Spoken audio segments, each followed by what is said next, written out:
एक ऐसा बूढ़ा बानर जिसकी पूंछ महाबली भीम भी हिला नहीं पाए।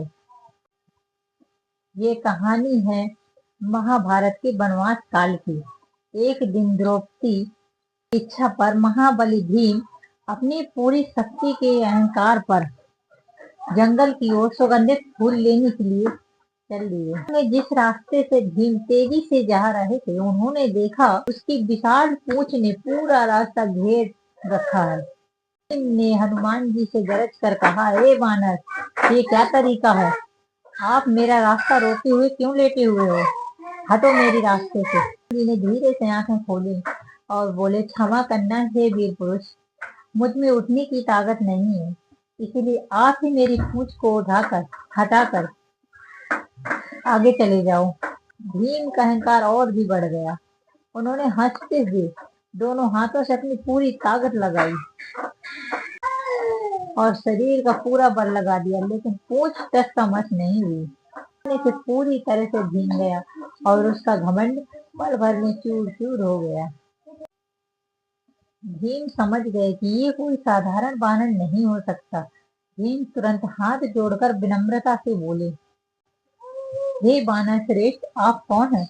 आप इतने शक्तिशाली हैं कि आप पूरे कृपया अपना सत्य। तब हनुमान जी मुस्कुराए और अपना, मैं तुम्हारा बड़ा भाई हनुमान हूँ और हम दोनों ही पवन देव के पुत्र। ये सुनते ही भीम भाव विभोर हो चुके और अपने बड़े भाई हनुमान जी के चरणों में गिर पड़े। हनुमान जी ने भीम को गले लगाया और समझाया, किसी का कभी भी अहंकार नहीं करना चाहिए और बल का उपयोग केवल धर्म कार्यों के लिए करना चाहिए। और अपने छोटे भाई को फूलों के रास्ते में आगे बढ़ाने के लिए सदस्य एक विशाल द्वार बना दिया। द्वार जहाँ ये विशेष घटना हुई, ये पांडुपोल के नाम से आज जाना जाता है। यह स्थान राजस्थान के अलवर जिले में स्थित और कुछ ही दूरी पर हनुमान जी यहीं पे लेटे हुए शयन मुद्रा में विराजमान है, जैसे कि वो भीम को मिले थे। ये भारत के कुछ गिने चुने मंदिरों में है।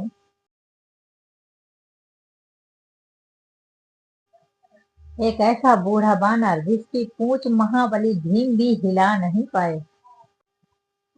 ये कहानी है महाभारत के वनवास काल की।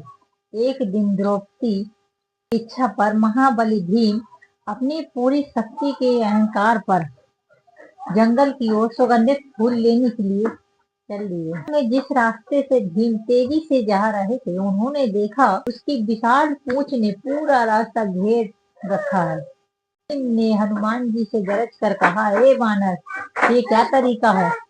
आप मेरा रास्ता रोके हुए क्यों लेटे हुए हो? हटो मेरी रास्ते से।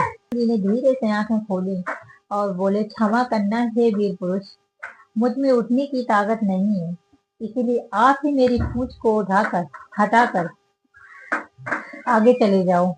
भीम का अहंकार और भी बढ़ गया।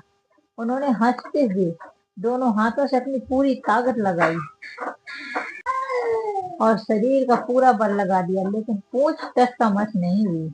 से पूरी तरह से भीग गया और उसका घमंड पल भर में चूर चूर हो गया।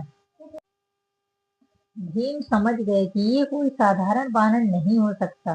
भीम तुरंत हाथ जोड़कर विनम्रता से बोले, हे बानर श्रेष्ठ, आप कौन हैं? आप इतने शक्तिशाली हैं कि आप पूरे कृपया अपना सत्य। तब हनुमान जी मुस्कुराए और अपना, मैं तुम्हारा बड़ा भाई हनुमान हूँ और हम दोनों ही पवन देव के पुत्र। ये सुनते ही भीम भाव विभोर हो चुके और अपने बड़े भाई हनुमान जी के चरणों में गिर पड़े। हनुमान जी ने भीम को गले लगाया और समझाया, किसी का कभी भी अहंकार नहीं करना चाहिए और बल का उपयोग केवल धर्म कार्यों के लिए करना चाहिए। और अपने